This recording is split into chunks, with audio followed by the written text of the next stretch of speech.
আমাৰ গুৱাহাটী চিকিৎসা মহাবিদ্যালয়ে এটা বিৰল কৃতিত্ব 8 জুলাই তাৰিখে অৰ্জন কৰে যে প্ৰথমবাৰৰ বাবে গুৱাহাটী মেডিকেল কলেজত সফলতাৰে সৈতে আমি এজন ব্ৰেইন ডেথ পেচেণ্টৰ পৰা কিডনি দুটা সংগ্ৰহ কৰি দুজন পেচেণ্টক আমি কিডনি ট্ৰান্সপ্লান্ট কৰিবলৈ সক্ষম হওঁ। পবিত্ৰ পৰাগ গগৈ গুৱাহাটীৰে বাসিন্দা। পৰাগ গগৈৰ ব্ৰেইন ডেথ চিটুৱেশ্যনত তেখেত গুৱাহাটী মেডিকেল কলেজত আছিল আৰু তেখেতৰ পৰিয়ালবৰ্গই অত্যন্ত সহৃদয়তাৰে সৈতে দুটা কিডনি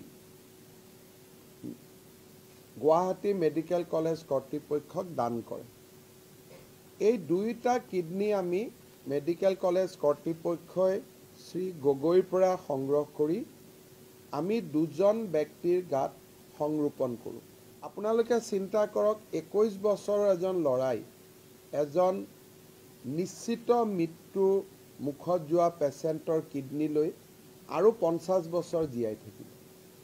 নিজৰ ঘৰৰ ডোনাৰ নাছিলে, এই ডোনাৰৰ জৰিয়তে আমি কিডনি পালোঁ, তেওঁক আমি সংৰোপণ কৰিলোঁ আৰু আজি দুইজন পেচেণ্টে GMCত আহিছিলে তেওঁলোকৰ চিলাইবিলাক কাটিবৰ কাৰণে।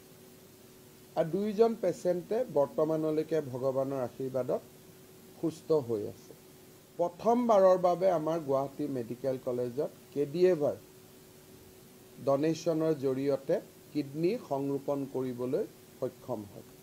এইটো আমাৰ গুৱাহাটীত প্ৰথম, উত্তৰ পূব ভাৰতত প্ৰথম সফল সংৰোপণ। আৰু মই বিশ্বাস কৰোঁ যে সচেতন হ'লে বা আমাৰ ডোনাৰসকলে বিশেষকৈ পৰিয়ালৰ নিকটতম ব্যক্তিজন আগবাঢ়ি আহিলে বহুত ব্যক্তিৰ আমি জীৱন বচাব পাৰিম।